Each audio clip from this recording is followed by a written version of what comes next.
से चली आ रही सतभक्ति की ऐसी धारा ऋषियों, मुनियों, देवताओं और त्रिदेवों ने भी जिसका भेद ना पाया।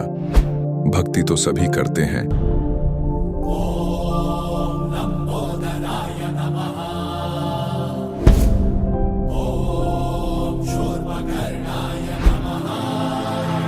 और हरदम यह सोच रहती है कि रहने के लिए आलीशान घर हो, घूमने के लिए बड़े बड़े पार्क हो, खाने पीने के लिए स्वादिष्ट भोजन हो, हम कभी बीमार ना हो, कभी दुखी ना हो और कभी भी ना मरे।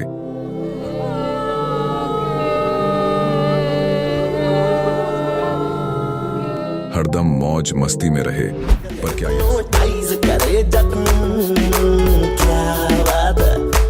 पर क्या यह संभव है? हम सब इतनी भक्ति करते हैं, व्रत करते हैं, श्राद्ध निकालते हैं, कावड़ लेकर आते हैं,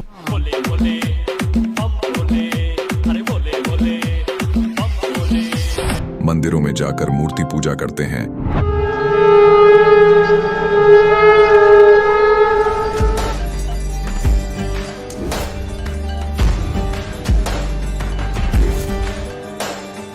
भानुकोटि भास्वरं भवाब्धितारकं परं नीलकण्ठमिप्सितार्थदायकं त्रिलोचनं कालकालमम्बुजाशमक्षशूलमक्षरम्। चर्च में जाकर प्रेयर करते हैं,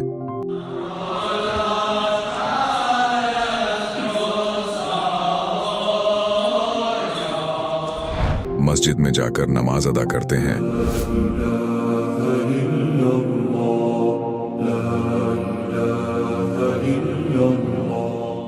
अल्लाहु अकबर कबीरा, और गुरुद्वारों में जाकर माथा टेकते हैं।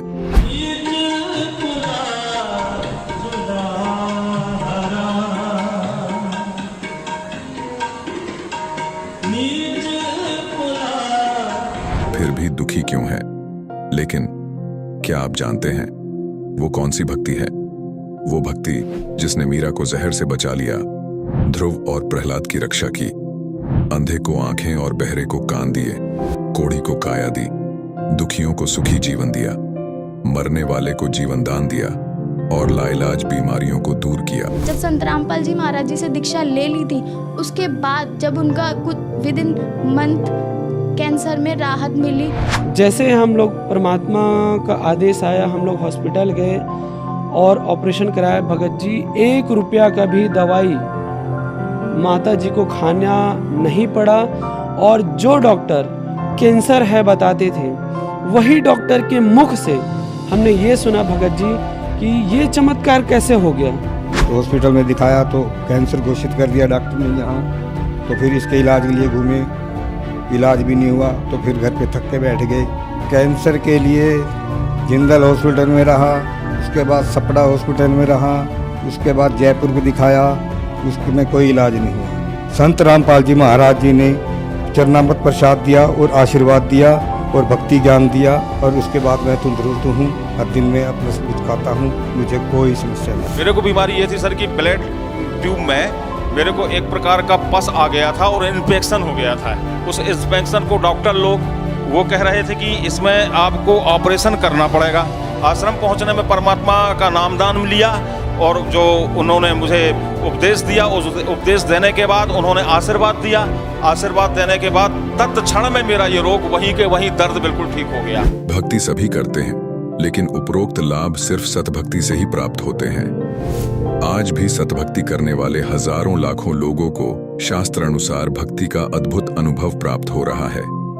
आइए जानते हैं ऐसे ही लाखों श्रद्धालुओं में से एक सतभक्ति करने वाले इस श्रद्धालु का अनुभव। नमस्कार जी। नमस्कार सर। क्या नाम है जी आपका? जी मेरा नाम दीपक साहू है। कहाँ से हैं जी आप? जी मैं छत्तीसगढ़ के राजनांदगांव जिले से हूँ। संत रामपाल जी महाराज से नाम दीक्षा आपने कब ली? मैं संत रामपाल जी महाराज से नाम दीक्षा 19 जून 2017 में ली हूँ। संत रामपाल जी महाराज से नाम दीक्षा लेने से पहले क्या आप कोई भक्ति साधना भी करती थी? जी हाँ, मैं संत रामपाल जी महाराज से नाम दीक्षा लेने से पहले हमारे हिंदू धर्म में जितने भी देवी देवता हैं 33 करोड़, इन सबको भी पूजती थी, क्योंकि हमारे मम्मी पापा पेरेंट्स पहले से इन सबकी पूजाएँ करती थी, तो हमें भी सिखाए थे कि हमें इन्हीं की भक्ति करनी है। और एक तरफ हम लोग दामाखेड़ा पंथ है हमारे छत्तीसगढ़ में, प्रकाश मुनि नाम से एक कबीरपंथी संत है, उनसे भी हमारी फैमिली पहले से दीक्षित थी, दादा परदादा और पापा जी लोग, तो उनकी भी भक्ति करते थे। जैसे कि आपने बताया कि आप दामाखेड़ा पंथ से बचपन से ही जुड़ी हैं, तो फिर संत रामपाल जी महाराज के शरण में आने की क्या जरूरत पड़ी? जी, संत रामपाल जी महाराज के शरण में वैसे तो पापा जी 2014 से ही जुड़े हुए थे, लेकिन हम लोग संत रामपाल जी महाराज का ज्ञान नहीं समझे थे, इस कारण से हम लोग दीक्षित नहीं हुए थे। फिर अचानक 2017 में मेरे अंदर प्रेरणा जगी कि मैं संत रामपाल जी महाराज का सत्संग सुनूं। उसके बाद मैं कंटिन्यू संत रामपाल जी महाराज का सत्संग सुनने लगी, और उनके द्वारा एक लिखित अनमोल पुस्तक है जिनका नाम है ज्ञान गंगा, उसको भी मैं कंटिन्यू रीड करने लगी। उसके बाद मुझे संत रामपाल जी महाराज के इस तत्व ज्ञान का ज्ञान हुआ। उसके बाद मैं जो भी भक्ति साधना मैं पहले कर रही थी उसको त्याग दी, और संत रामपाल जी महाराज से पापा को बोली कि पापा मुझे भी संत रामपाल जी महाराज से नाम दीक्षा दिलवा दो। उसके बाद मैं 2017 में संत रामपाल जी महाराज से नाम दीक्षा ले ली। संत रामपाल जी महाराज से जो भी श्रद्धालु नाम लेते हैं उनको सभी को लाभ मिलते हैं, क्या आपके साथ भी ऐसा हुआ? जी, संत रामपाल जी महाराज से नाम दीक्षा लेने के बाद मुझे और मेरी फैमिली को बहुत लाभ हुए। उनमें से मैं कुछ लाभ आपसे शेयर करना चाहती हूँ। उनमें से पहला लाभ मेरे खुद का है। मुझे लगभग जब मैं 9th क्लास में थी तो 9th से लेकर 12th तक मुझे आँखों में से आंसू निकलना और सिर दर्द करना, ये बहुत बड़ी प्रॉब्लम मुझे रही। मैं 4 सालों तक इस प्रॉब्लम से जूझती रही। मैं पापा को बताई, जैसा तैसा मतलब अपनी दवाई चल रही थी, फिर भी मैं रिकवर नहीं हो पा रही थी। उसके बाद पापा मुझे डॉक्टर के पास लेकर गए, फिर मेरे आंखों का चेकअप हुआ। फिर डॉक्टर्स बोले कि आपको ग्लोकोमा है और आपको दवाई लेती रहनी है और पूरी लाइफ टाइम आपको चश्मा लगाना पड़ेगा, आपकी यही मतलब अपना फाइनल सुना दिए थे। उसके बाद हम लोग घर आ गए, बहुत चिंतित हो गए थे कि पूरी ज़िंदगी ऐसे नहीं चल सकता। उसके बाद फिर 2017 में मैं संत रामपाल जी महाराज से जुड़ी। फिर मैं उनके द्वारा बताए गए सत मंत्रों का जाप कंटिन्यू करती रही। फिर मैं धीरे धीरे रिकवर होने लगी। आज मैं पूरी तरह से स्वस्थ हूँ। मुझे आंखों में किसी भी प्रकार की कोई समस्या नहीं है, ना मेरे सिर का दर्द भी पूरी तरह से समाप्त हो चुका है। संत रामपाल जी महाराज से जुड़ने के बाद और उनके द्वारा दिए गए सत मंत्रों के जाप जैसे मैं कंटिन्यू करती रही, उसके बाद धीरे धीरे मेरे आंखों से आंसू निकलना और जो सिर का दर्द था पूरी तरह से आज समाप्त हो चुका है। मेरी मम्मी को लगभग 2 से 3 साल तक वह सिर की बीमारी से जूझ रही थी।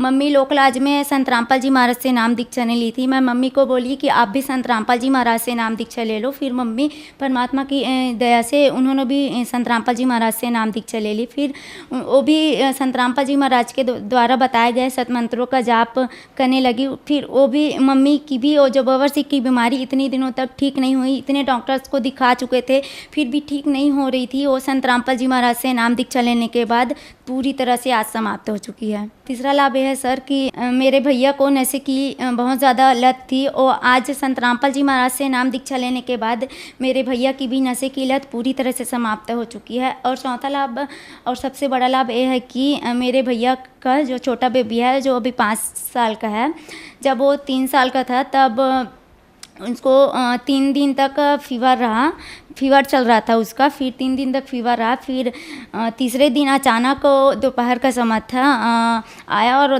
बोला कि दादी मुझे पानी पीना है। उसके बाद मम्मी उसको पानी लेकर आई, फिर पानी पिलाई। उसके बाद अचानक झटका सा दिया और बेहोश होकर गिर गया। फिर भैया उसको गोद में लिए और देखे तो उसकी मतलब वो जीवित नहीं था, वो मर चुका था। उसके बाद हम लोग बहुत ज़्यादा रोने लग गए। उसके बाद जो संत रामपाल जी महाराज का दंडवत स्थल हमारे घर पर बनाए हुए हैं, वहाँ ले जाकर उस बच्चे को लिटा दिए। उसके बाद तब मेरे भैया नाम दीक्षा नहीं लिए थे, सिर्फ मैं, पापा और मम्मी 3 जने ही नाम दीक्षा लिए थे। उसके बाद संत रामपाल जी महाराज से हम लोग अर्ज करने लगे कि परमात्मा आप तो मुर्दे तक को जीवित कर देते हो, हम भी आपके शरण में हैं, आज इस बच्चे को आप बचा लीजिए। आपको अगर आप सच में सच्चे परमात्मा हो तो इस बच्चे को जीवित करके दिखाओ। क्योंकि भैया नाम दीक्षा नहीं लेते तो सबसे ज़्यादा वही बोले कि अगर आप सच में पूर्ण परमात्मा हो, अगर मुर्दे तक को जीवित करने की आप शक्ति रखते हो तो आज इस बच्चे को जीवित करके दिखा दो। उसके बाद संत रामपाल जी महाराज के आश्रम से हमें अमृत जल और प्रसाद मिलता है, उसे उस बच्चे को खिलाए, दंडवत किए संत रामपाल जी महाराज को और उस बच्चे को अमृत जल और प्रसाद खिलाए। उसके बाद 30 मिनट के बाद वह बच्चे की शरीर में हलचल होना शुरू हो गया और वह बच्चा 30 मिनट के बाद उठकर बैठ गया, जीवित हो गया। तब हमें प्रमाण मिला और मन में भी मतलब दृढ़ हुआ हमारा विश्वास कि वाकई में आप पूर्ण परमात्मा हो जो मुर्दे तक को भी जीवित कर देते हो परमात्मा। आज तो हमारे आंखों के सामने एक घटना घटी है। फिर उसके बाद मेरे भैया को भी दृढ़ विश्वास हुआ, फिर उन्होंने भी 2 घंटे बाद जाकर संत रामपाल जी महाराज से नाम दीक्षा ले ली। पहले जब हम संत रामपाल जी महाराज से नहीं जुड़े थे तो हमारी आर्थिक स्थिति बहुत ज़्यादा ख़राब रहती थी और अभी का समय है, अभी पहले मेरे पापा और मेरे भैया दूसरे का शॉप में जाकर जॉब करते थे और अब का समय है परमात्मा की दया से हमारी आर्थिक स्थिति बहुत अच्छी है और हमारे खुद के 2 शॉप है परमात्मा की दया से। दीपक जी, जैसे कि दामाखेड़ा पंथ वाले कबीर साहब जी को मानते हैं और संत रामपाल जी महाराज जी भी कबीर साहब जी को मानते हैं, तो आप इतना पुराना पंथ दामाखेड़ा छोड़कर संत रामपाल जी महाराज की शरण में क्यों आई? जी पहले तो वहाँ जुड़े थे लेकिन वो लोग कबीर पंथी उसे कहते हैं जो कबीर साहब के बताए हुए मार्गों पर चले, लेकिन वो लोग बिल्कुल भी आज के जो अपने आप को कबीर पंथी बोलते हैं, हम भी पहले बोलते थे लेकिन हम लोग चलते बिल्कुल भी नहीं थे। कबीर साहब जी ने मूर्ति पूजा का भी खंडन किए थे, लेकिन आज के जो कबीर पंथी और एक तरफ मूर्ति पूजा भी करते हैं और एक तरफ अपने आप को कबीर पंथी भी बताते हैं, तो ये सब हमें नहीं जची। और जब हम संत रामपाल जी महाराज का जब मैं सत्संग सुनी और उनकी पुस्तक पढ़ी, सारे प्रमाण देखी कि आज तक हम जितने भी देवी देवताओं की भक्ति करते आ रहे थे वो लोग अविनाशी नहीं है, उनका भी तो नाश होता है, तो हम उनकी भक्ति करें तो हमारा मोक्ष कैसे हो सकता है। फिर संत रामपाल जी महाराज के सत्संग से हमें प्रमाण के साथ यह बात जानने को मिली कि सर्व सृष्टि रचनहार परमेश्वर तो कबीर साहब जी है और आज तक जितने भी हम भक्ति किए वो सारे व्यर्थ चले गए। उसके बाद हम उस पंथ को छोड़कर मैं और मेरी पूरी फैमिली संत रामपाल जी महाराज के सच्चे ज्ञान को समझकर उनकी शरण में आ गए। कबीर साहब जी को आप क्या मानती हैं? कवि मानती हैं, संत मानती हैं, भगवान मानती हैं? जी पहले तो मैं जब स्टडी करती थी तो कबीर जी के दोहे पढ़ते थे तो कबीर जी को कवि ही मानते थे और जब हम लोग दामाखेड़ा पंथ से भी जुड़े थे तो उनको सदगुरु रूप में ही मानते थे, क्योंकि वहाँ हमें वही बताया जाता था कि कबीर साहब जी सदगुरु है। ऐसा नहीं बोलते थे कि कबीर साहब परमात्मा है, सदगुरु के रूप में ही बताते थे और वही मानसिकता हमारी बन गई थी कि वो सदगुरु है। मेरा तो कोई इंटरेस्ट नहीं था, बस सदगुरु रूप में उसे मानती थी और बाकी 33 करोड़ देवी देवताओं को ज़्यादा इंपॉर्टेंस देती थी मैं। फिर मैं संत रामपाल जी महाराज के सत्संगों में देखी, उनके पुस्तक में देखी प्रमाण की कबीर साहब जी भगवान है, तब से हमारी पूरी फैमिली उस पंथ को त्याग कर संत रामपाल जी महाराज के सच्चे पंथ में लगे हुए हैं। बहन जी, जो दामाखेड़ा पंथ वाले आपको देख रहे हैं, आप उनको क्या संदेश देना चाहेंगी? जी मैं उनसे संदेश तो हमारे सदगुरु रामपाल जी महाराज दे रहे हैं। मैं हाथ जोड़कर उनसे निवेदन ही करना चाहती हूँ कि आप जो अभी भक्ति मार्ग में लगे हुए हो, दामाखेड़ा पंथ पूरे काल के चलाए हुए पंथ है, उस पंथ में जाके भक्ति करने से हमारा पुण्य मोक्ष कभी भी नहीं होने वाला है।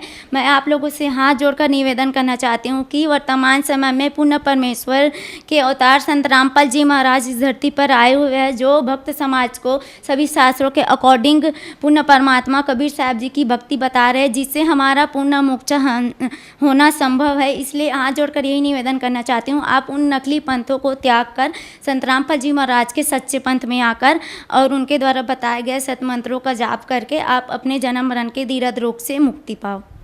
संत रामपाल जी महाराज से कैसे जुड़ सकते हैं? जी संत रामपाल जी महाराज से जुड़ने के लिए उनके अनेकों टीवी चैनलों में संत रामपाल जी महाराज का सत्संग आता है। उसमें नीचे सत्संग के दौरान नीचे येलो पट्टी चल रही होती है, उसमें बहुत सारे कॉन्टैक्ट नंबर दिए होते हैं। आप उस कॉन्टैक्ट नंबर में कॉन्टैक्ट करके आप अपने डिस्ट्रिक्ट के जो भी नाम दीक्षा केंद्र बने हुए हैं वहाँ जाकर आप संत रामपाल जी महाराज से बिल्कुल निःशुल्क नाम दीक्षा ले सकते हैं। धन्यवाद जी। धन्यवाद सर। अब जगत गुरु तत्वदर्शी संत रामपाल जी महाराज जी के सत्संग के माध्यम से उस अद्वितीय आध्यात्मिक ज्ञान के बारे में जानते हैं, जिसके माध्यम से आप भी प्राप्त कर सकते हैं ऐसे आध्यात्मिक, मानसिक और भौतिक सुख जो अभी तक आपने सिर्फ मीराबाई, ध्रुव, प्रहलाद जैसे कुछ ही भक्तों की जीवन कथा में सुने होंगे। अब सुनिए तत्वदर्शी संत के संग, शास्त्र अनुकूल भक्ति सत्संग, ऐसा अद्वितीय आध्यात्मिक ज्ञान जिसका है सर्वधर्मों के पवित्र शास्त्रों में प्रमाण। मैं चुप हो गया, चल भाई अब आप नहीं मानोगे तो मानू मैं भी ना आपकी, क्योंकि मैं दर्द हो गया, मेरे साथ घटना घट गई। थोड़ी देर में उसने पता नहीं भगवान जाने क्या सोचा कि अभी मकान मालिक से नाराज हो गया, तो उसने नम्रता के साथ कहना शुरू किया कि आप इंजीनियर हैं, एजुकेटेड हैं, ये तो अनपढ़ लोगों की बातें होती हैं, ये बढ़ा दिया फलाना घटा दिया। मैं बोला ही नहीं, मैं कहा इससे कोई फायदा नहीं है डिस्कस करने का। तो क्या कहने लगा कि मैं बताता हूँ, महर्षि दानंद ऐसे होते थे। महर्षि एक बार अपने कमरे में अभ्यास कर रहे थे, योग अभ्यास, और उधर से उनके दूध का समय हो गया, दूध पीता था वो सुबह सुबह। तो नौकर गया, उसने खिड़की से देखा महर्षि दानंद कमरा बंद, और उसमें योग आसन पद्म लगा के और योग अभ्यास के द्वारा ऊपर उठे और छत के सिर लगा के धीरे धीरे वापस आ गए, फिर ऊपर उठे। तो उसने औरों को भी बुलाया नौकर ने कि देखो महर्षि जी क्या कर रहे हैं। पहले उसने मेरे से क्या कहा, जब मैंने कहा ना कि देखो ये जाली बढ़ गई, हमारी लोहे की जाली बढ़ गई, तो कहता था अब बढ़ा के दिखा जब मानू मैं। उसने ये कहा था कि अब बढ़ा के दिखा मेरे सामने जब मानू मैं। अभी मैं कोई बड़ा जादूगर थोड़ा ही हूं, मैं नू नहीं कहता मैंने बढ़ाया, मैं तो कह रहा हूं भगवान ने ऐसा ऐसा कर दिया। तो इससे वो मैं चुप हो गया था, मैं इसको क्या जवाब दूं भाई, मैं बढ़ाऊं तो फिर वो मैं अपने लिए तो नहीं कहा, भगवान के लिए कहा। तो फिर वो क्या कहता है कि देखो महर्षि ऐसे होते हैं, योग अभ्यास से छत के सिर लगा देता था वापस आता था। मैं बोला झूठ, कति नहीं मानू, आप करके दिखाओ। ओडे का मुंह हो गया उसका, मगा करके दिखाए जब मानू तुझे मैं नहीं, झूठ बोलता है तो भी। लेकिन हम ये नहीं कहते कि ऐसा नहीं हो सकता, लेकिन महर्षि तो ये भी ना कर सका था, उदानंत है वो तो कति नाराय अज्ञानी और कति हर तरह से फेल आदमी था, उसके फोकट में बना रखी थी इन लोगों ने। लेकिन ऋषि महर्षि यहाँ तक प्रमाण है कि संत स्वर्ग में चले जाते थे, दूसरे लोकों में जाते थे, वापस आ जाते थे। लेकिन ये मोक्ष मार्ग नहीं है ऐसे धक्के खाने भटकने से। तो फिर वो चला गया, उठ के माना नहीं, अब मैं तेरी नहीं मान सकता। तो पहले तो हम डगमग थे, हमें जो भी कुछ कहता था उसी की मान लेते थे। अब पृथ्वी इधर से उधर हो सकती है, दास ये नहीं मान सकता भगवान क्या नहीं कर सकता, सब कुछ कर सकता है। अपना आत्मा एक समय एक नगर के बाहर दो साधक साधना किया करते थे। एक तो 40 वर्ष से लगा हुआ था, दाढ़ी बड़ी हुई थी, बड़ा देखने में ऐसा महापुरुष दिखाई देता। और एक 4 वर्ष से ही साधना करनी प्रारंभ की थी दूसरे ने, और उन दोनों के पास देवदूत आता था और उनके पास बैठकर घंटों भगवान की चर्चा दोनों से ही करके जाता था। एक दूसरे साइड में था नगर के, एक ईस्ट में एक वेस्ट में। तो दोनों बड़े प्रसन्न होते थे, भगवान की चर्चा सुना करते थे। एक दिन भगवान के सामने देवदूत ने कहा कि प्रभु आपके 2 भक्त उस नगर में एक विशेष आपके ऊपर विश्वास करते हैं, आपकी बड़ी भक्ति करते हैं, आपके ऊपर आरूढ़ हैं, कुर्बान हैं। तो परमात्मा ने कहा कि भगवान ने कहा कि उनमें से एक भक्त है, ये दूसरा भक्त नहीं है, वो तो वैसे ढोंग कर रहा है। तो देवदूत ने कहा कि वो भक्त होगा जो 40 वर्ष से आपके ऊपर कुर्बान है।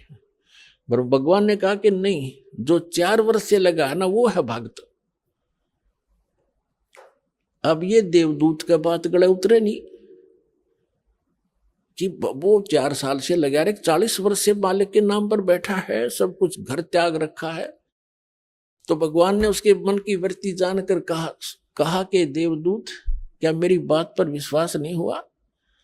देवदूत कहने लगा जी भगवान आपकी बात पर अविश्वास हुई तो हो ही नहीं सकता, लेकिन मेरी बुद्धि संकीर्ण है या मेरा गला उतरती को ना। तो परमात्मा ने कहा कि आप किस टाइम जाते हुआ? वहां पर के 1 बजे से जाता हूं कि आज तू 2 घंटे लेट जाना। और देर से जाना, देर से जाने का वो कारण पूछेंगे तो ये बताना कि आज भगवान ने ऐसा ऐसा किया, फिर उनकी दोनों की जो प्रतिक्रिया हो वह मुझे बताना। वो कहना ठीक है जी। अब 2-3 बजे गया देवदूत। उस दिन पहले गया उसके पास जो 40 वर्ष से बैठा था, उसने पता था कि यूं खरा भगत है, वो ये सोच रहा था।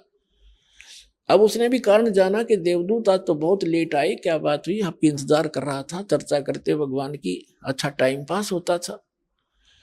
देवदूत ने कहा कि हे भक्त, आज के बताऊं, बस पूछे मत, आज तो मेरा कलेजा पकड़ा गया। आज भगवान ने ऐसी अनहोनी कर दी। 1 बजे उन्होंने एक ऐसी अनहोनी करनी थी, वो देखना था, उसको देख कर आया मैं। तो देवदूत ने पूछा भी ऐसा क्या कर दिया भगवान ने? कि परमात्मा ने सुई के नाके में जिसमें धागा डाला कर उसमें का हाथी निकाल दिया। तो वो न्यू कहो 40 साल का भगत है, न्यू बोला इसी झूठ बोल किसी का दुच जा है, और आगे मत बताइए बात किसी का, ये कभी हो सकता है सुई के नौके में हाथी निकल जाए? अब देवदूत का बात याद आई भगवान की कि तो डांगर बैठा है, बता जब इसने इतना विश्वास नहीं, भगवान क्या नहीं कर सकता, खाक भक्ति करायो। तब उसकी दिमाग का शकरु सीधे हुए देवदूत के कि भगवान ठीक कह रहा था। फिर गया दूसरे के पास। अब उसके मन में ये थी कि दूसरा तो और भी गलत बोल लेगा, छोट जो 4 वर्ष से लगा हुआ था। अब उसके पास जाकर बैठ गया। उसने भी पूछना ही था कि देवदूत बहुत लेट आए, क्या बात हुई, कुशल तो हो।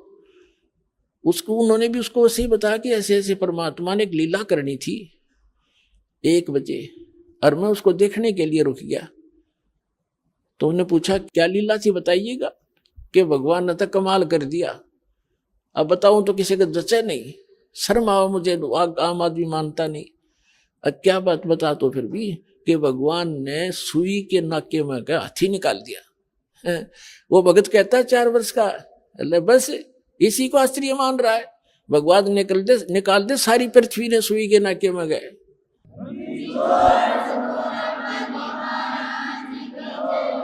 तो देवदूत ने सीने से लगा लिया उस भगत को कि धन है तेरे माता पिता जिनसे जन्म हुआ, भगत होती सा हो।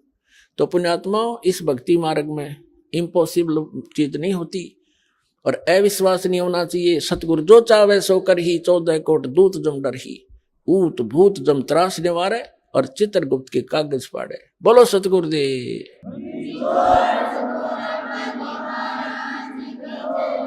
परम पिता परमात्मा पूर्ण ब्रह्म, सारी सृष्टि के रचनहार,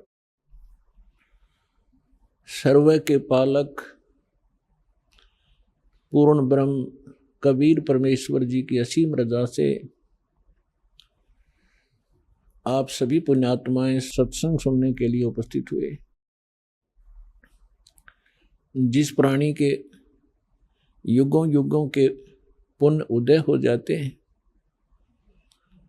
उसी पुण्यात्मा को ऐसा शुभ स्थान प्राप्त होता है, उसी को सत्संग मिलता है, उसी को सतगुरु प्राप्त होते हैं। जैसा कि श्रीमद् भगवत गीता अध्याय नंबर 7 के श्लोक नंबर 12 से लेकर 15 तक गीता ज्ञानदाता जो श्री कृष्ण जी में प्रवेश करके बोल रहा है, वो काल भगवान ब्रह्म 21 ब्रह्मांड का प्रभु, जिसको सरपुरुष भी कहते हैं, वो कह रहा कि अर्जुन, जो इन तीनों गुणों की रजगुण ब्रह्मा, सतगुण विष्णु, तमगुण शिव जी तक की साधनाएं करते हैं, ये अपना जीवन नाश कर रहे हैं। और इनके विषय में फिर आगे कहा है कि जिनकी बुद्धि इस त्रिगुणमयी माया अर्थात इन्हीं भगवानों से मिलने वाले क्षणिक लाभ पर आश्रित हो गए हैं, टिक गए हैं, दृढ़ हो गए हैं, वो अपना जीवन नाश कर जाते हैं, क्योंकि उनके अंदर ये 4 गुण उपस्थित हो जाते हैं। राक्षस स्वभाव को धारण किए हुए, मनुष्यों में नीच, दूषित कर्म करने वाले मूर्ख, यानी इन भगवानों की तीनों गुणों युक्त रजगुण ब्रह्मा जी, सतगुण विष्णु, तमगुण शिव जी की साधना करने वालों को गीता जी के अंदर श्री गीता ज्ञानदाता ने कहा है कि ये राक्षस स्वभाव को धारण किए हुए मनुष्यों में नीच दूषित कर्म करने वाले, ये मूर्ख मेरी साधना भी नहीं करते, यानी ब्रह्म तक भी नहीं इनकी बुद्धि पहुंची। फिर अपनी साधना करने वालों के विषय में बताया है कि जो मेरी भक्ति करते हैं वो 4 प्रकार के हैं, अर्थार्थी, आर्त, जिज्ञासु और ज्ञानी। अर्थार्थी तो वो होते हैं जो केवल धन लाभ के लिए अनुष्ठान किया करते हैं, घर में घना धन हो जाए, लाभ हो बिजनेस में, इस आधार से जो केवल वेदों के आधार से, वेद मंत्रों के आधार से जो साधना करते हैं, अनुष्ठान करते हैं धन प्राप्ति के लिए, धनी होने के लिए, वो भी मेरे ही उपासक हैं, क्योंकि वो आन उपासना नहीं करते, अन्य देवी देवता की पूजा वो नहीं करते, लेकिन वो भी अपना उद्देश्य भूल चुके हैं। दूसरे आर्त यानी संकट निवारण के लिए जो अनुष्ठान किया करते हैं वो केवल वेद मंत्रों से ही करते हैं, वो भी मेरे ही पुजारी हैं, लेकिन वो भी अपनी दिशा भूल चुके हैं, क्योंकि इस अध्यात्म मार्ग के अंदर केवल इतना ही पर्याप्त नहीं है। फिर तीसरे जिज्ञासु बताए हैं। जिज्ञासु वो कर्महीन प्राणी होते हैं जो घर से निकलते हैं परमात्मा प्राप्ति के लिए, घर भी त्याग देते हैं, आगे जैसे भी उनको गुरु मिलते हैं उनसे ज्ञान ग्रहण कर लेते हैं और ज्ञान ग्रहण करके वक्ता बन जाते हैं, प्रभुता की भूख बन जाती है उनके अंदर। उस ऊट पटांग ज्ञान से लाखों लोगों को डुबो जाते हैं और स्वयं भी डूब जाते हैं। ये तीनों रिजेक्ट किए हैं गीता ज्ञानदाता ने कि ये अच्छे, ये साधक ठीक नहीं। चौथे ज्ञानी बताए हैं। ज्ञानी वो प्राणी होते हैं जिनको ये ज्ञान हो गया कि जैसे परमात्मा की वाणी माता है, मानुष जन्म दुर्लभ है, ये मिलन बारंबार, तरवर से पत्ता टूट गिरे वो बोर न लगता डर, मानुष जन्म पाए कर जो नहीं रटे हरि नाम, जैसे कुआ जल बिना भाई बनवाया क्या काम। अब उनको ये ज्ञान हो गया कि मनुष्य जीवन का जो मूल कर्तव्य है, मूल उद्देश्य है केवल परमात्मा प्राप्ति, सत साधना करना और मोक्ष करवाना होता है। उनको दूसरे ये भी ज्ञान हो जाता है ज्ञानी को कि पूर्ण मोक्ष पूर्ण परमात्मा से ही होता है, इन अन्य देवताओं से नहीं होता, ब्रह्मा विष्णु महेश या अन्य उपासना जो करते हैं किसी देवी देवता की, इनसे मोक्ष संभव नहीं है। उनको ये भी ज्ञान हो चुका है, इसलिए वे किसी अन्य देव की पूजा नहीं करते, वो मेरी साधना करते हैं, इसलिए मुझे वो अच्छे लगते हैं और उनको मैं अच्छा लगता हूं, ब्रह्म कह रहा है। लेकिन फिर वो लास्ट में ये कहता है कि ये ज्ञानी आत्मा ये बड़ी नेक हैं, उदार हैं, परमात्मा पाने के लिए समर्पित हैं, लेकिन तत्वदर्शी संत ना मिलने से ये ज्ञानी आत्मा, अच्छी आत्मा भी मेरे वाली अनुत्तम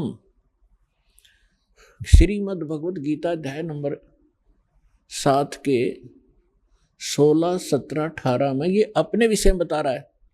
16 और 17 में तो इसने चारों का विवेचन दे दिया, अर्थार्थी, अर्थ और जिज्ञासु का और ज्ञानी का।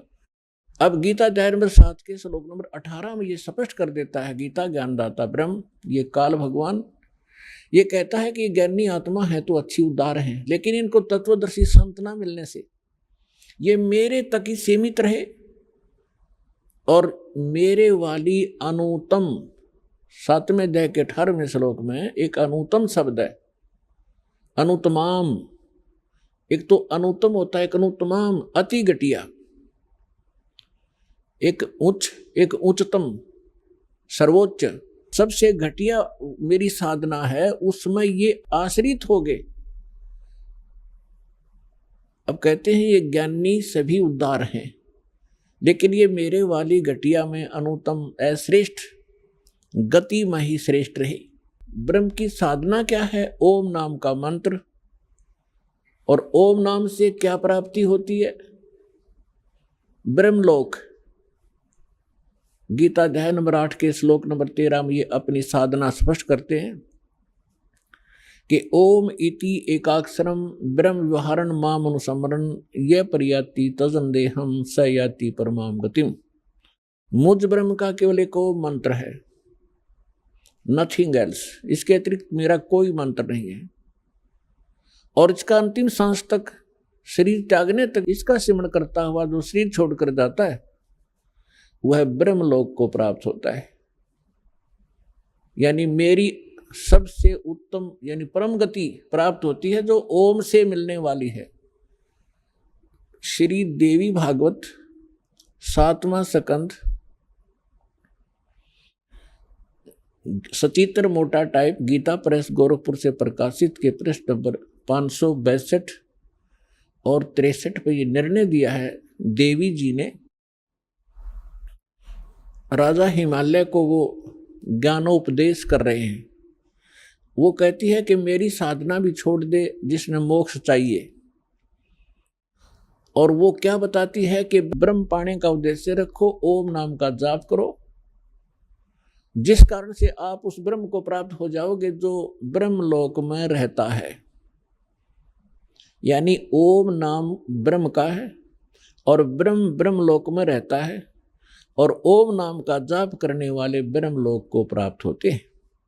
श्रीमद् भगवद गीता अध्याय नंबर 8 के श्लोक नंबर 16 में ये स्वयं गीता ज्ञानदाता स्पष्ट करता है कि ब्रह्मलोक में गए हुए प्राणी भी पुनरावृत्ति में है, अर्थात उनका भी जन्म और मृत्यु होता है। अब जैसे ज्ञानी आत्मा कौन थे? एक चुनक नाम के ऋषि थे। एक चुनक नाम के ऋषि थे। परमात्मा पाने के उद्देश्य से उन्होंने वेदों को पढ़ा और जैसा भी ब्रह्मा जी से या मनु जी से अन्य जितने भी ऋषि हुए सभी नकली थे, इनको वेद ज्ञान नहीं था। पुण्यात्माओं, आज बुद्धिमान समाज हो गया, इसलिए दास ये शब्द कहने में सफल हो रहा है क्योंकि हमारे सदग्रंथ गवाह हैं। और ऐसे इंस्ट्रूमेंट परमेश्वर ने उपलब्ध करा दिए आपके लिए कि इन दुष्ट लोगों का अब दाव लग नहीं रहा। ये शर पटक रहे हैं पागल कुत्ते की तरह। अब भी चाह रहे हैं कि जनता को बरगला दें, हमारे धंधे चलते रहें। लेकिन परमात्मा ने सबसे पहले उपकार ये किया आपके ऊपर कि आपको शिक्षित किया और फिर ऐसे उपकरण बनवाए। न ये मनुष्य मेड नहीं है, ये मनुष्य की बुद्धि के सत्र का काम नहीं है। इंटरनेट लगाना, टीवी चैनल बनाना, ये अभी 10 वर्ष से क्यों हुए, 15 वर्ष से पहले ना थी ये कभी। केवल आपके ऊपर रहम किया दाता ने, वो समर्थ शक्ति है, उन्होंने इस समय ये काम करना ही करना था। तो दास ने ये कहा कि आज तक जितने भी ऋषि महर्षि हुए हैं ये सभी अज्ञानी थे, इनको कख भी पता नहीं था वेदों और गीता और हमारे सदग्रंथों का। ये समय रह रह कर आपको बहुत बार प्रमाणित भी किया, समय आने पर इस सत्संग के दौरान भी समय लगा तो प्रमाण दिखाएंगे। आज का जो विषय है वो अलग है। तो चुनक नाम का ऋषि था, उन्होंने वेदों में पढ़ लिया। यजुर्वेद अध्याय नंबर 40 के मंत्र नंबर 15 में का लिखा है कि वायु अनिलम अथिदम भस्मांतम शरीरम ओम करतो सुमर किलबे सुमर और करतुम सुमर। ओम नाम का जाप काम करते करते सिमरण करो, विशेष कसक के साथ सिमरण करो, यानी श्रद्धा के साथ। और मनुष्य जीवन का प्रथम कर्तव्य जानकर ओम नाम का जाप करो।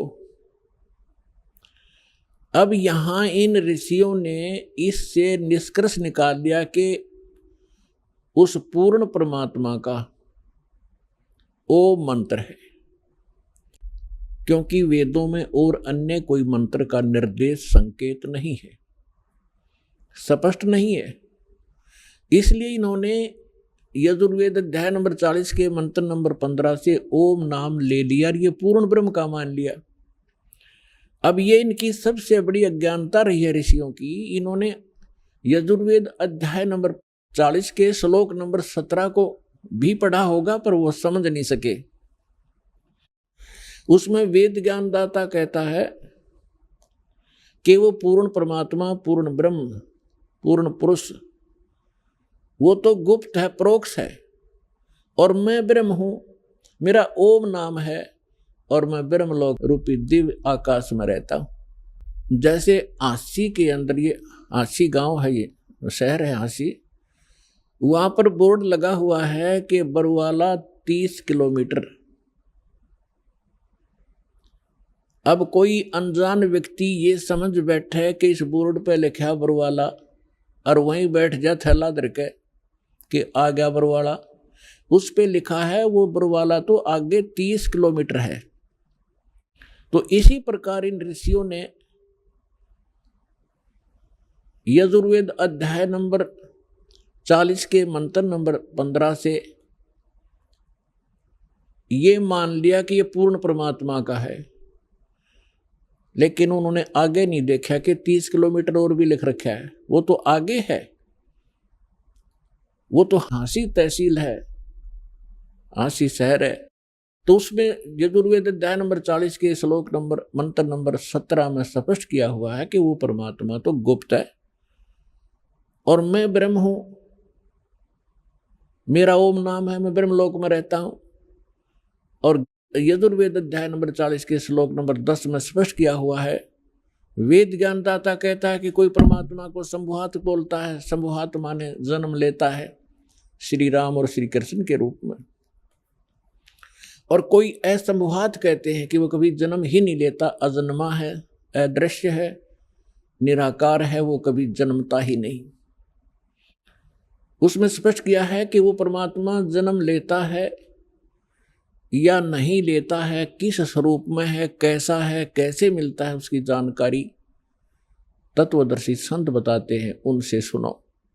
तो क्या ये इन्होंने संस्कृत तो पढ़ी थी ऋषियों ने, ये नहीं देखा कि वो फिर कोई और इनसे भी अलग कोई संत है, वो और ज्ञान है। श्रीमद् भगवद गीता अध्याय नंबर 4 के श्लोक नंबर 32 में स्पष्ट किया हुआ है कि अर्जुन, जो मैंने अभी अध्याय नंबर 4 के श्लोक 25 से लेकर 31 तक जो भी साधनाएं, जैसा भी कोई कर रहा है, कोई योग साधना करता है, कोई देवताओं की पूजा करता है, कोई स्वाध्याय ही करता है, जैसे गीता का पाठ कर लिया, वेदों का कोई मंत्र जाप कर लिया, ये सब अपनी अपनी साधनाओं को पापनाशक जानते हैं।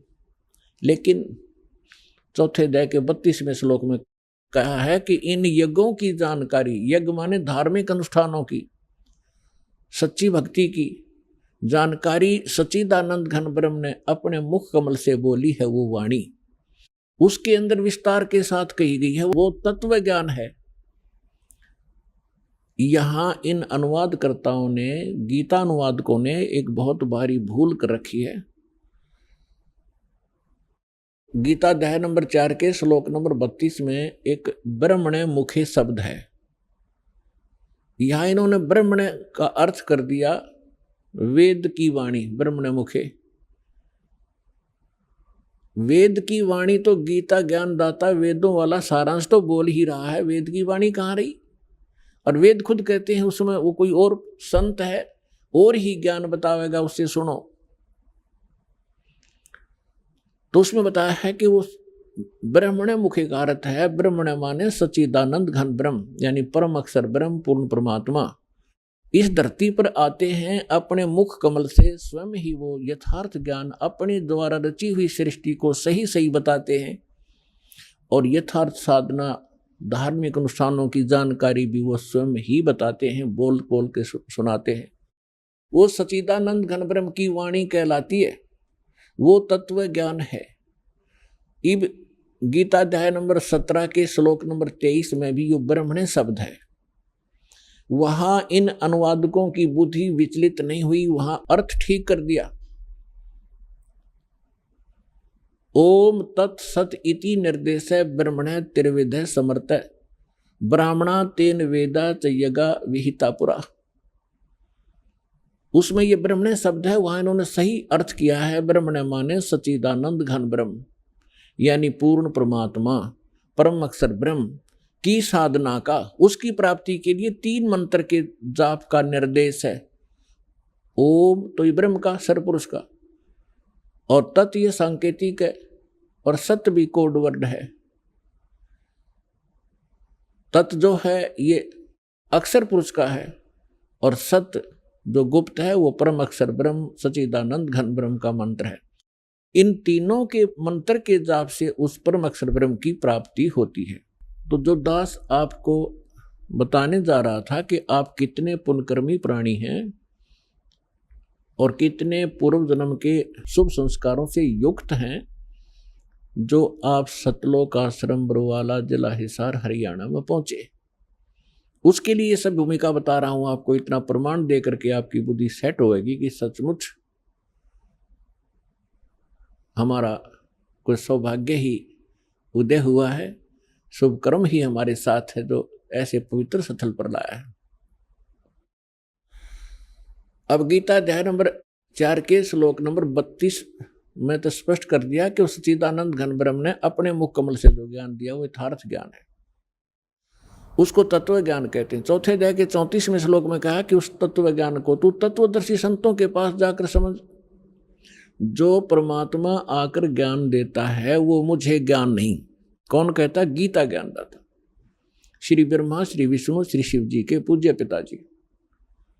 और उस ज्ञान को किसी तत्वदर्शी संत से पूछो तो इससे सिद्ध है कि वो वेद ज्ञान से भी भिन्न ज्ञान है और गीता के ज्ञान से भी वो भिन्न है। नहीं तो गीता जी में एक अध्याय और लिख देता हो कि ये है वो तत्व ज्ञान, 19वां अध्याय और बना देते, नहीं, उनको पता नहीं। तो उसको तत्वदर्शी संत ही बताते हैं। अब तत्वदर्शी संत की पहचान बताई है 15वें अध्याय के प्रथम मंत्र में श्रीमद् भगवत गीता में, कि जो संत इस उल्टे लटके हुए संसार रूपी वृक्ष के पत्तों से लेकर मूल तक विस्तार से बताता है, भिन्न भिन्न बताएगा, स वेदवित वो तत्वदर्शी संत है। वह वेद के तात्पर्य को जानने वाला है। तो परमेश्वर स्वयं आते हैं, जैसे अभी आपको बताया कि सच्चिदानंद घन ब्रह्म यानी पूर्ण परमात्मा अपने मुख कमल से ही यथार्थ ज्ञान बताते हैं। उन्होंने 600 वर्ष पहले यह ज्ञान कहा था कि अक्षर पुरुष एक पेड़ है। जैसे आपको बहुत बार पेड़ का चित्र दिखाया है, संसार रूपी वृक्ष का, जो जमीन से बाहर दिखाई देता उसको वृक्ष बोलते हैं, पेड़ बोलते हैं। तो परमात्मा ने स्वयं आकर इस संसार रूपी वृक्ष के विषय में जानकारी दी थी, क्योंकि वो सृष्टि रचनहार हैं। 600 वर्ष पहले जिनको अज्ञानी और अशिक्षित कहा जाता था, जुलाहा धाणक एक शूद्र नाम से पुकारा जाता था, वो परम पिता थे, वो परम अक्षर ब्रह्म थे। हमारी बुद्धि बालकों वाली है, हम भगवान को समझ नहीं पाए। और विशेष रोल रहा हमारे धर्म गुरुओं का, जिन्होंने हमारे अंदर आंखों में अज्ञानता का मोतिया बिंद कर दिया था। उस समय 600 वर्ष पहले परमात्मा कबीर जी ने कहा था कि अक्षर पुरुष एक पेड़ है, सरपुरुष वाकी डार, सरपुरुष कहो ज्योत निरंजन कहो, और तीनों देवा शाखा हैं, ये पात्र रूप संसार है।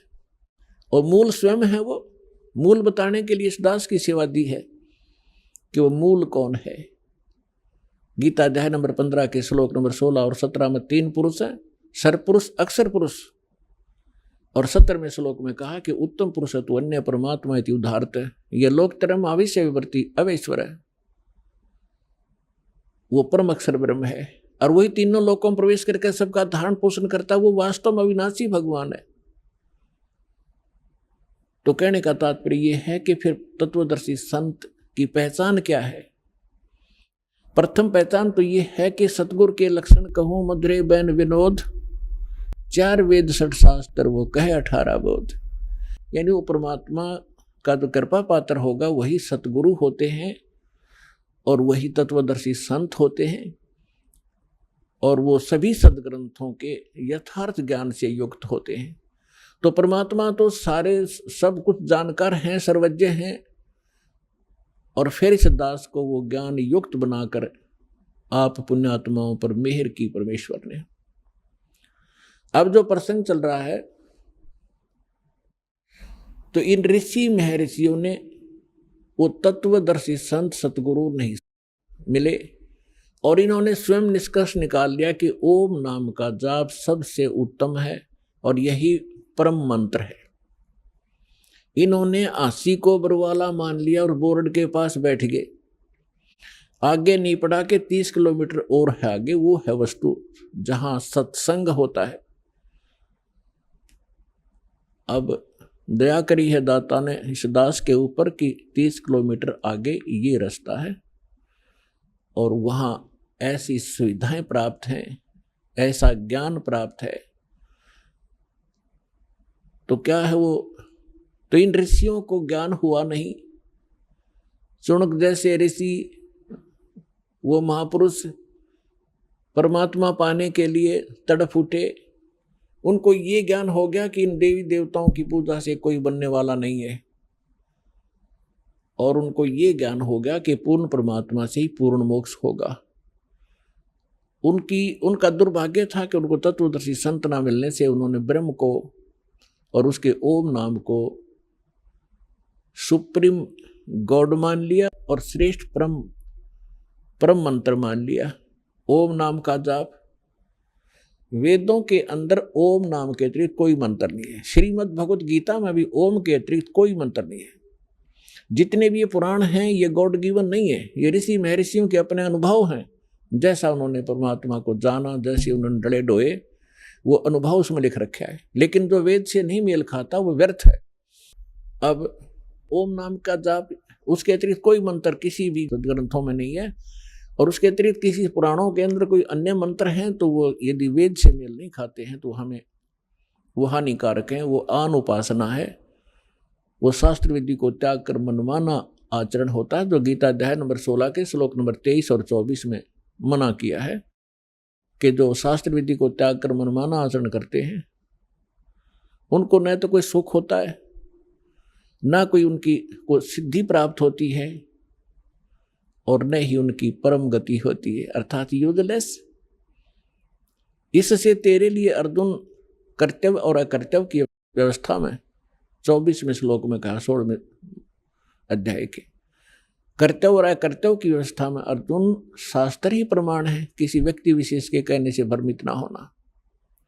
तो पुण्यात्माओं, दास वो साधना आपको दे रहा है जो हमारे सदग्रंथ गवाह हैं जिनके, और उसी से मोक्ष संभव है। और इसके साथ साथ जिन महापुरुषों का मोक्ष हुआ उन्होंने कौन से मंत्र, कौन सी साधना की, वो भी रूबरू कर रहा हूं, जिससे आपको दृढ़ विश्वास हो और आप अपना आसानी से कल्याण करा सकें। क्योंकि हम साधना बहुत की आपने, आज के नहीं हो, आपने सतयुग त्रेता द्वापर में भी बहुत गणे तप, बहुत गणे जप, इन नकली मंत्रों के और हठ योग किए हैं। परमात्मा के बिना ये आत्मा उसी दिन से तड़फ उठी थी जिस दिन से उससे बिछुड़ कर आई थी, क्योंकि जो सुख सतलोक के अंदर था इसको यहाँ कहीं प्राप्त नहीं हुआ। राजा बनकर देख लिया, रंग अपने आप ही बन जाता है, और फिर सेठ साहूकार बनकर भी देख लिया, वो सुख नहीं मिला। क्योंकि जो सुख है वो इस 21 ब्रह्मांड में उसका नाम निशान नहीं है जिस सुख की हम खोज कर रहे हैं। अभी आपने सुने जगत गुरु तत्वदर्शी संत रामपाल जी महाराज के मंगलमय सत्संग प्रवचन। आइए अब सुनते हैं उन भक्तों के अनुभव जिन्होंने संत रामपाल जी महाराज के प्रमाणित ज्ञान से प्रभावित होकर नाम दीक्षा लेकर अनेकों लाभ प्राप्त किए। नमस्कार जी। नमस्कार सर। क्या नाम है जी आपका? प्रतिभा साहू, जिला बिलासपुर, छत्तीसगढ़ से हूँ सर। संत रामपाल जी महाराज से नाम दीक्षा आपने कब ली? संत रामपाल जी महाराज से नाम दीक्षा 8 मई 2014 को ली थी सर। प्रतिभा जी, आपने क्या क्या भक्ति साधनाएं की हैं अभी तक? संत रामपाल जी महाराज से भक्ति करने से पहले मैं बचपन से ही, जब होश भी नहीं संभाली थी, तब से गायत्री परिवार शांति कुंज हरिद्वार से जुड़ी थी सर। तो फिर आप संत रामपाल जी महाराज जी की शरण में कैसे गईं? सर मैं गायत्री परिवार में तो जुड़ी थी, मेरा पूरा परिवार भी जुड़े हुए हैं, अभी से जुड़े हुए हैं, मगर उसमें जुड़ने से मेरे को कोई लाभ नहीं हुआ, उल्टा हानि ही हानि हुआ सर। तो जैसे शादी होने के बाद एक पति पत्नी का जो गृहस्थ जीवन रहता है, ये मेरे को कुछ भी सुख नाम का चीज़ ही नहीं था। अपने ज़िंदगी से मैं तंग आ गई थी सर। मैं यहाँ तक कि इतना मारपीट होता था कि मैं पायजन भी ले ली थी। फिर पायजन लेने के बाद मैं अपने मायके में चली गई थी, मायके में बैठ गई थी। वहाँ मायके में बैठने के बाद मेरे को मेरे पति तलाक का नोटिस भी दे दिए थे। उसके बाद मेरे को पति को कोई संत रामपाल जी महाराज का शिष्य आए, वो बोले कि अपनी पत्नी को ले आओ, सब ठीक हो जाएगा। तो मेरे पति बोले ऐसा कुछ नहीं हो सकता, मैं नहीं लाता। तो मेरे को ऐसा विश्वास ही नहीं होता कि कोई दुनिया में ऐसा कोई है कि नोटिस जारी होने के बाद पति पत्नी मिल जाए। मगर वो लोग बोले कि एक बार विश्वास करके तो देखो, पुस्तक तो पढ़ के देखो। तो फिर मेरे पति पुस्तक पढ़े, संत रामपाल जी महाराज के ज्ञान गंगा पुस्तक पढ़े। फिर ज्ञान गंगा पुस्तक पढ़ने के बाद मेरे पति बरवाला गए। बरवाला में जाने के बाद वो नाम दीक्षा लिए। फिर गुरुजी संत रामपाल जी महाराज आए, आशीर्वाद दिए, तो फिर आए। फिर उसके बाद गए तो बोले गुरुजी, संत रामपाल जी महाराज से बोले गुरुजी आप तो सब ठीक कर दिए, बस मेरा एक ही परेशानी है कि मेरी पत्नी अपने मायके में है, मैं कैसे करूं। तो गुरुजी संत रामपाल जी महाराज बोले कि बेटा उनकी गलती नहीं है, आप उनको घर ले आओ और कैसे भी करके आश्रम ले आओ। तो फिर मेरे पति मेरे को लेने के लिए गए, लेकर आए। फिर मेरे को बोले चलो बरवाला चलते हैं। यहाँ घर आई तो घर में देखी कि जो भी जिसको मैं मानती थी, गायत्री माता को मानती थी, उनका फोटो भी नहीं था, कुछ भी नहीं था। तो मैं बोली आप दूसरे पंथ में चले गए हो, मगर मैं तो नहीं गई हूँ, मेरा भगवान क्यों आपको इधर उधर किए। तो बोले चलो ठीक है, आप अपना भगवान ले आओ। उसके बाद मैं लाई। फिर 2-3 दिन बाद मेरे पति बोले कि चल बरवाला चलते हैं। तो मैं बोली कि मेरे को नहीं जाना है बरवाला, मैं क्यों जाऊंगी, आप दूसरे पंथ में गए हो तो जाओ, मैं नहीं जाती। गायत्री माँ मेरी माँ है, उसको मैं नहीं छोड़ सकती।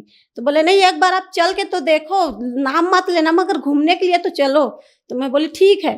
फिर जाते जाते भगत जी ऐसा हुआ कि संत रामपाल जी महाराज मेरे को स्वयं ट्रेन में आए और सब सो गए थे, बोगी का लाइट भी बंद हो गया था। मगर संत रामपाल जी महाराज आए और बोले बेटा आपको नींद नहीं आ रही है। तो भगत जी मैं इतनी अनबुद्धि, इतनी अनजान थी कि मैं स्वयं संत रामपाल जी महाराज को मैं पहचान नहीं पाई। मैं उल्टा उन्हें मैं सोची, क्योंकि मैं पहले बार गई थी, मेरे को नहीं लगा कि ऐसा कुछ चमत्कार हो सकता है। तो भाई लूट मार का दिन है तो कोई आए होंगे, तो उल्टा उन्हीं को चिल्ला के मैं भेज दी। फिर सुबह जब उठी तो जाके देखी बोगी में वो नहीं थी। फिर अपने पति को मैं बोली कि यहाँ एक बुजुर्ग आया था, बैठा था, वो कहाँ उतरा। तो बोले ऐसा कोई नहीं आया। जो मेरे साथ में संत रामपाल के शिष्य थी वो भी बोले कि ऐसा तो कोई नहीं बैठा है यहाँ, तुम किसको बोल रही हो। तो मैं बोली नहीं, आया था, लंबा सा था, गोरा सा था, बाल पका हुआ था, दाढ़ी मुझ कुछ नहीं था और सफ़ेद बंगाली हुए पहने हुए थे, वो आए थे। तो उन लोग बोले बस पर गुरुजी ही आए थे, तुमको पता नहीं चला। तो मैं बोले ऐसे कैसे चमत्कार हो सकता है, गुरुजी आए। फिर रास्ते में झगड़ा होते होते गए। उन लोग बोले इतना चमत्कार दिखाने के बाद भी तुम नाम नहीं लूंगी बोल रही है, ले ले ले ले उनके सी से। मैं बोली नहीं, मेरे को नहीं लेना है, तुम लोग चुपचाप रहो। ऐसे करके झगड़ा होते होते गई। फिर आश्रम जैसे ही गई, मस्त खाई पी, फिर सो गई। थके हारे गई थी, ट्रेन में ऐसे भी नींद तो पड़ता ही नहीं है, तो थके हारे गई थी। उसके बाद भी जब मैं आश्रम में सोई तो रात में जो अपना गायत्री परिवार मिशन से जुड़ी हुई थी, तो उनमें से गुरु थे।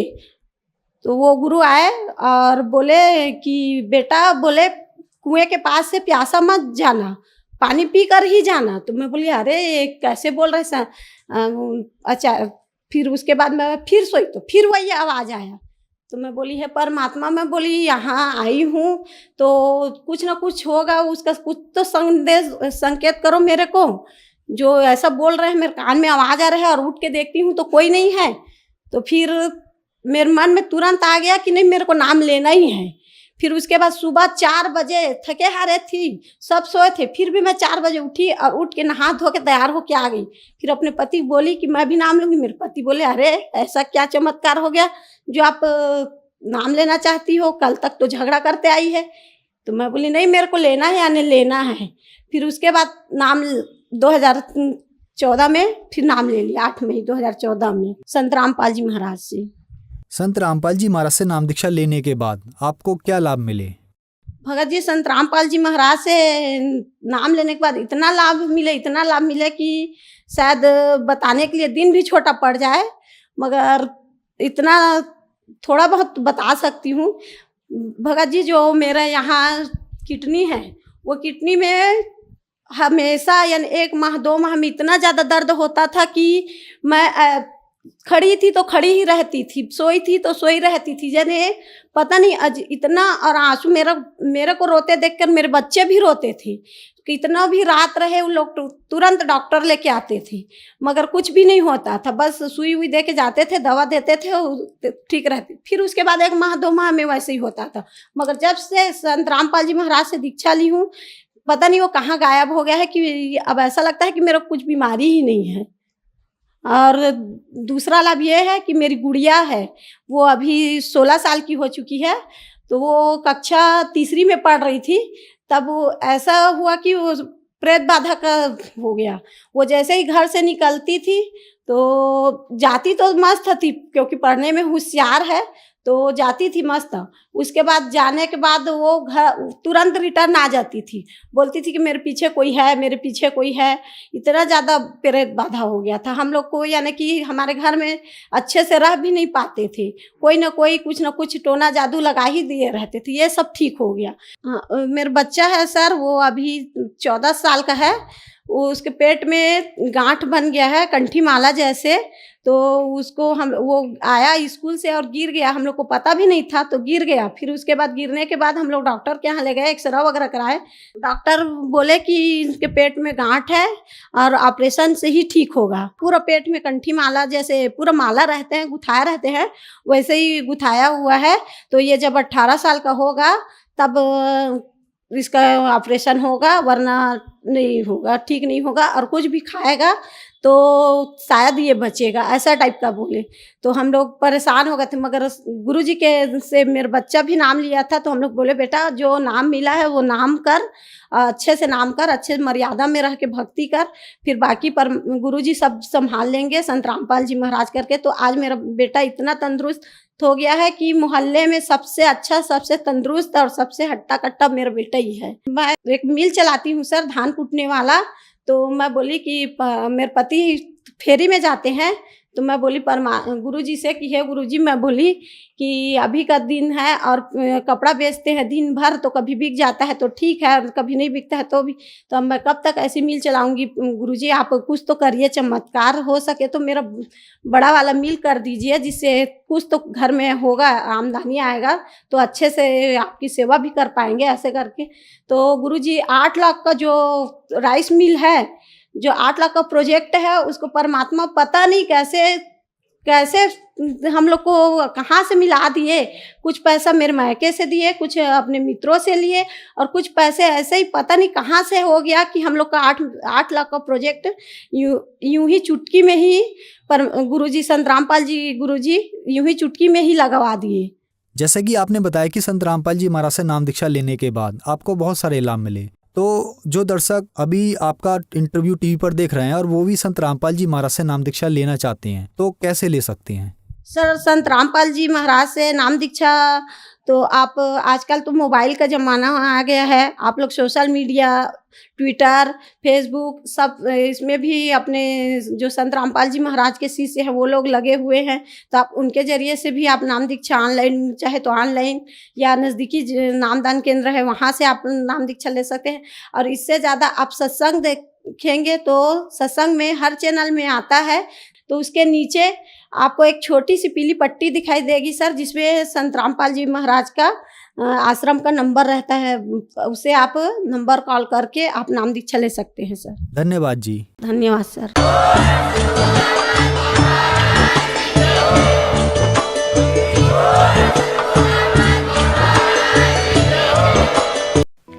आप सुन रहे थे जगत गुरु तत्वदर्शी संत रामपाल जी महाराज के मंगल प्रवचन।